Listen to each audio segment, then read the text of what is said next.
Hello friends, welcome back to On Mine Ranch and the Solo Homesteading channel. Solo homesteader, solo something. I'm in my future home. It's Saturday morning, about 10 a.m., crisp and cool, but not too bad for winter, only in the 60s, given my usual weather update. Getting sunny though. So now the project, as I hinted about, is to shore up somehow the dirt that is crumbling away from the steel rail that runs right there. The dirt has crumbled away. Critters can come from the outside wall, like under the house, and because of the gap down there, get right under the middle of my future living room floor. Don't want that. So, same thing on this side. But this side is complicated by a plumbing pipe that runs right there too, right in the area where I need to put some blocks or some concrete and dirt and something to remedy the situation. So over here I've got some full cinder blocks. I have some flat cement blocks, not very many. I have some half cinder blocks right there stacked up. I've clearly got some bags of concrete right here.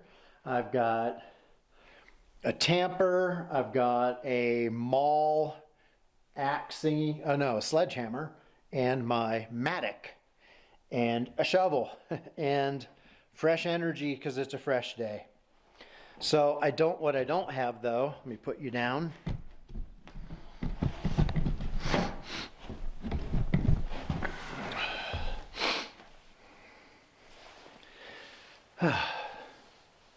What I don't really have is a plan of attack. Other than, I figure if I can take my shovel, anything that is sort of crumbling down, either pull it down and then attempt to flatten it so I have like a terrace thing, like one step up or two step ups, and then pound in some rebar to create some rigidity, lay some blocks in, whether they're flat blocks or half cinder blocks, but put enough rebar in so that I at least have 4 or 5 blocks that are not really going to go anywhere, and then slather concrete in and around and above that whole area. That's the general game plan. I've been looking for a better method, like putting up sheet metal or something like that, but anything I do that is not concrete could be burrowed under by the very industrious critters we have out here in the desert. And so I think concrete is the only real way, but I don't want to use a ton of it. So blocks seem appropriate, and especially those little half cinder blocks or third cinder blocks. They're very lightweight, but because they have shape and form where you can pour the concrete inside them, I think they're a good option just to create some mass and some stability. And over time, all of it would kind of move or degrade, and that's why I want to put some rebar down into the ground first to just anchor it in some way. It won't last forever, but if I can get 10, 20 years out of it, that'll be pretty good. And the worst case scenario is if it fails for some reason and critters do burrow under there. Well, they will be under my house, and lots of people have critters under their house. Raccoons, possums, snakes, and spiders, and mice, and all of that. And it doesn't, it's not a problem unless somehow the mice get up into the walls or up into the house, or, you got 1,000 raccoons under your house. But I don't anticipate that happening here, especially since I'm going to shore up the landscaping and the gravel and the rock around the foundation of the house and build that up, not only to insulate and create some thermal mass, but again, to prevent critters from being able to burrow under the perimeter of the house. So it's kind of a 1-2 punch, a 2-step combination, doing the first step hopefully this weekend. I would really like to get this done this weekend so I can then put the floor back down and continue on, working on the interior. I did not anticipate this much dirt work when I started taking up this floor. But when I started looking at the insulation that the previous owners had put in, the black plastic sheeting, the way the dirt had sort of fallen away, and we'd lost a little support under some of the steel rails over here, I just decided it was time to fix it. So I'm fixing it. So that's the project for this weekend. I'm probably not going to film very much of it because it's just dirty, dusty, backbreaking work. and I injured the crap out of my middle finger 2 weekends ago, but it's finally starting to heal up. I think between 2 Band-Aids and my glove, I will be able to protect it, but I already pinched this finger once this morning, and when you whack it on things or pinch it, it really hurts because the scab is healing up. Moral of the story there, don't cut the tip of your finger with a jigsaw. Go slow, pay attention to what you're doing. Don't get lulled into a false sense of complacency. Anyway, so I'm gonna start my dirt work project before the sun comes in too high. If you guys have seen some of my previous videos, you'll see I've been very frustrated with the sun because it's winter. The sun's very low. It comes in these massive glass doors, and between like 11 a.m. and 3 p.m., it's just blindingly bright. It's not that it's crazy hot, but it's blindingly bright and just frustrating. So I went on Amazon and I found this. It's the first time I'm opening it. These are used actually. Some blackout curtains, blackout shades that use suction cups. I didn't want anything too permanent. I thought about putting a big, curtain rod up there and buying a bunch of black felt by the yard and doing like some massive cheapo temporary drapes. And that is still an option. But I bought this little kit, Amazon Basics. What's it called? I don't know.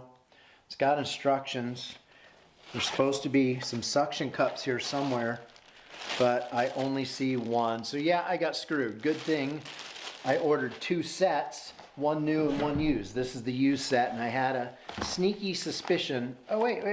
Oh, here we go. All right, check it out. These blackout curtains, I don't know if you can see that, have 1, 2, 3, 4, 5 suction cups down one side, and about, every 12 inches there's a suction cup. So I can just stick this to the glass and create myself some shade, but they're not so big that it covers the entire glass. Sun will be able to come in up high to generally illuminate the space while not blinding me in my eyes when I'm down in the dirt trying to work. So it's still early. The sun is relatively low. It's not beaming in on me quite yet. It is on that side. So I'm going to start on this opposite side.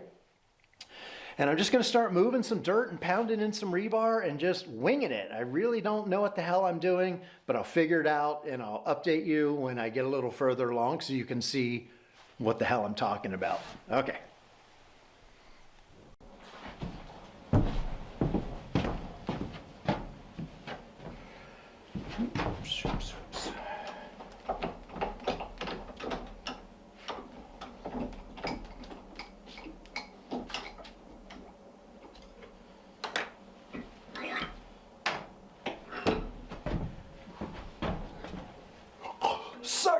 Suck it in.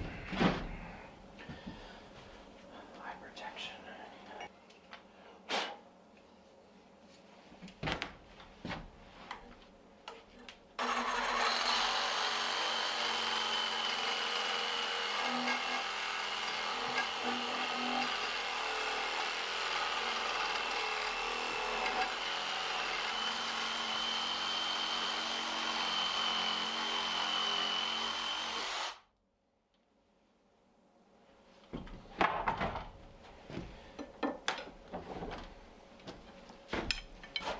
Whew.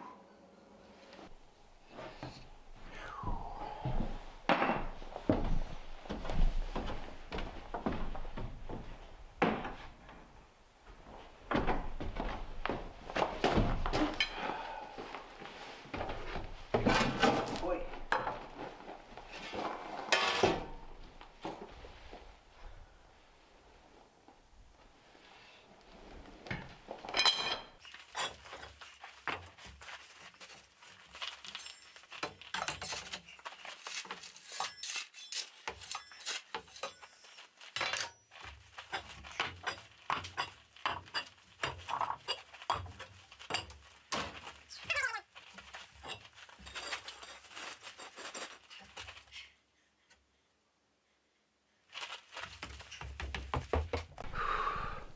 All right, guys, I have made a mess. I haven't put any water on concrete yet, but what I did is I put a bunch of blocks down in here. Don't know how well you can see that. That is the south wall. I have a full cinder block and then like a half cinder block sitting on top of that. And then over here where there's some supports for the wood and where it hits a cinder block wall that was put in by the previous owners, I've dumped 3 bags of concrete. I didn't like open them up completely and like dump them. I slammed the bags in there and then ripped off the tops and spread it around so it'll hold its shape just a little bit, and I'm just going to pour water on it. I'm going to put cement down in the holes of the cinder block, and then on the back side where I've pounded in rebar, at least 1 piece for every cinder block. I don't know if you can see it down in here, just to get down into the ground until it hit caliche, which was only about 6 inches under the surface. So it's hitting solid caliche, but I've got the rebar sticking out. It makes a little turn right here, and I'm gonna backfill. I'm basically just gonna dump cement everywhere in here, let that dry for a week, and then if I have to do like another little terrace above it, I will, but at least that will create a mini retaining wall. It'll create some thermal mass. It will prevent burrowing animals. And then I can do step 2, which is sort of seal the lip under the steel rail there where it contacts the earth. And I might just take the smaller 50 or 60 pound bags of concrete and do a similar thing where I just make enough room for them. I jam them up under there and then bring my hose and just sprinkle water on it, let those harden up in place without actually mixing the cement. A lot of people have had really good success with that method, and that's, yeah, I don't, want to grab a cement mixer and do big like wheelbarrows full and try to bring them in here and dump them and be precise. I'd rather just slam a bunch of cement bags in there, like open them up a little bit, like, rip the tops off of them, and then just sprinkle water everywhere and just let that soak down into it and harden it up and see where I end up, see how it turns out, and then do a little more on top of that. And so I've started on the one side. I'm not going to yet start on the other side where the plumbing pipe is. I'm going to eat some breakfast because I'm getting the low blood sugar shakes. And I'm going to take my truck to the local hardware store and buy about 800 pounds more of bags of concrete and maybe some more cinder blocks, because I've gone through far more than I thought I would. But I have something that I think will work, so that's good news. I just heard a knock on the door. Let's see who it is. Oh! It's some cement. Come on in. Think I'll have to, damn the lighting. Think I'll have to bring in that cement myself. But how fortuitous. I was just saying I needed cement and suddenly there's a load at my door. Very convenient. All right, well, I have sort of 2 little retaining walls going here under my floor. You can sort of see blocks. I know it's hard to see, but it goes all the way down there. I've got another set of blocks running under there. You see it a little better, cinder blocks. It's about a full cinder block and a half cinder block high. So basically 12 inches high.